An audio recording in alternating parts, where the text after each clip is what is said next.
अस्सलाम वालेकुम, डॉक्टर अरशद महमूद है। तो इस वीडियो के अंदर हम बात करेंगे ब्रेस्ट फीडिंग मदर्स की डाइट को लेके कि जो माएँ बच्चों को अपना दूध पिला रही होती हैं उनको किस तरह की डाइट खानी चाहिए, किस तरह की डाइट से अवॉइड करना चाहिए और उसका इम्पैक्ट बच्चे पे क्या पड़ता है। फ़र्स्ट ऑफ़ ऑल, जो माएँ बच्चों को अपना दूध पिला रही हैं वो एक बहुत अच्छा काम कर रही हैं और सैल्यूट देम। और जो माएँ ख़ासकर 2 साल तक बच्चों को अपना दूध पिलाती हैं तो वो डेफिनेटली वो तो बहुत ही अच्छा चीज़ कर रही हैं और उसको हम अप्रिशिएट करते हैं और उसको सपोर्ट करना चाहिए ऐसी माओं को।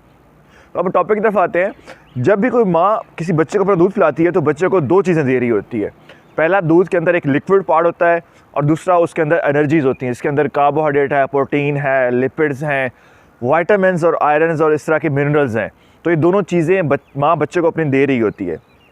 अब सवाल ये आता है कि बाद में आपने देखा होगा कि एक बच्चा जो डब्बे के दूध पे होता है वो ज़्यादा मोटा और सेहतमंद लगता है एज़ कम्पेयर टू उस बच्चे के जो माँ के दूध पे होता है। तो इसका वजह क्या होती है?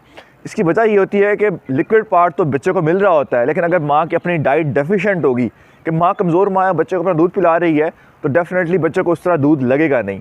और सेकंड ये कि अगर माँ जो है उस दौरान मतलब ब्रेस्ट फीडिंग के दौरान प्रॉपर कैलोरीज, प्रॉपर एनर्जी नहीं ले रही तो बच्चे को दूध पिलाने का फ़ायदा उसको प्रॉपर नहीं होगा, उसका बच्चा दूध पिलाने के बावजूद भी कमज़ोर होगा। तो हमने इस वीडियो के अंदर यही देखना है कि माँ ने कौन सी डाइट लेनी है। तो फर्स्ट जो है, जब बच्चा शुरू में तो 200-300 ml तक दूध पीता है पूरे दिन के अंदर, लेकिन जब बड़ा होता है तो ये जो दूध की मिकदार है बढ़ के 1 लीटर तक पहुंच जाती है। तो ये जो पानी, दूध के अंदर पानी का हिस्सा, ये माँ से ही आ रहा होता है और माँ के ब्लड से ही आ रहा होता है। तो इसके लिए है कि माँ को एक्स्ट्रा लिक्विड्स चाहिए होती हैं। वो लिक्विड्स पानी की शक्ल में हो सकते हैं, वो लिक्विड्स लस्सी की शक्ल में हो सकते हैं, दूध की शक्ल में हो सकते हैं या किसी जूस की शक्ल में हो सकते हैं। तो माँ जब भी दूध पिलाए उससे पहले और दूध पिलाने के दौरान एक्स्ट्रा लिक्विड्स ले, वो पानी पी ले, लस्सी पी ले, दूध पी ले, जूस पी ले। तो इससे ये है कि उसके अपने जिस्म के अंदर पानी कम नहीं होगा और दूध की मिकदार भी बढ़ जाएगी। सेकंड क्वेश्चन कि माँ को कौन सी डाइट लेनी चाहिए। तो नॉर्मली जो कैलोरीज रिक्वायर्ड होती हैं उससे हमें एक्स्ट्रा कैलोरीज चाहिए होती हैं ब्रेस्ट फीडिंग के दौरान, और इन कैलोरी की मिकदार 450 to 500 kilo calories per day होती है। अब अक्सर माएँ प्रेगनेंसी के दौरान तो वज़न बढ़ता ही है और फिर ब्रेस्ट फीडिंग के दौरान भी वज़न बढ़ता है, तो वो डाइटिंग की तरफ जाती हैं। तो डाइटिंग बिल्कुल नहीं करनी इस दौरान। आपने फीडिंग करवाएं, ब्रेस्ट फीडिंग करवाएं और अच्छी ग़िज़ा लें ताकि आपके बच्चे पे असर पड़े और वो आने वाली ज़िंदगी पे उसका असर रहेगा इंशाअल्लाह। तो डाइट कौन सी लेनी है, उसमें यह है कि इंपॉर्टेंट है कि आपने जो है एक्स्ट्रा कैलोरीज 500 पूरी करनी है पर डे की। उसमें ये सकता है कि 3 प्रॉपर मील लेने आपने, सुबह का नाश्ता, दोपहर का खाना, रात का खाना, और दरमियान में ज़रूर कुछ ना कुछ खाते रहना है। ठीक है, ख़ासकर ब्रेस्ट फीडिंग के दौरान भी आप खजूर खा लें, कोई ऐसी चीज़ खा लें ताकि आपकी एनर्जी के लेवल मेनटेन रहे। दूसरा, डेली कोई ना कोई फ्रूट, मौसमी फ्रूट होते हैं वो आपने लेने हैं। तीसरा, दालें और सब्ज़ियाँ डेली आपकी खुराक के अंदर शामिल होनी चाहिए। फोर्थ, गोश्त। तो गोश्त जो है, अगर तो अफोर्डेबिलिटी अच्छी है तो आप डेली भी खाएं, अगर अफोर्डेबिलिटी का इशू है तो एटलीस्ट हफ्ते के अंदर आप 2 दिन के अंदर गोश्त जो है वो ज़रूर लें।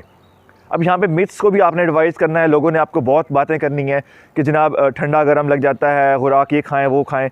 तो माँ अगर कोई भी डाइट खा रही है वो डाइट अच्छी है, चाहे उसमें माल्टा है, किन्नू है, मतलब कोई खट्टी चीज़ है, मीठी चीज़ है, तो वो सारी चीज़ें एट द एंड सेम दूध बनाती हैं, तो उस पर दूध पे इफेक्ट नहीं पड़ता, तो माँ को कोई डाइटरी रिस्ट्रिक्शन नहीं होती।